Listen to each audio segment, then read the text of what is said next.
मड़वा में रूसल बाले गौरा के दूल्हा हो। मड़वा में रूसल बाले गौरा के दूल्हा हो। मांगे ले करिया भांग ये सखी, कहवा से पूरा होई मांग, कहवा से पूरा होई मांग ये सखी।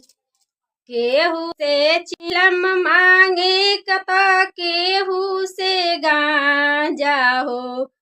केहू से चिलम मांगे त केहू से गांजा हो।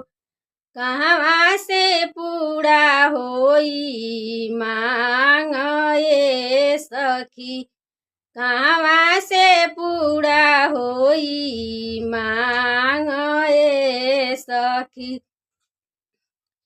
ना केहू भांग खवैया ना केहू नशेड़ी हो। ना केहू चिलम वाला ना केहू गजेड़ी हो। अइले बौरा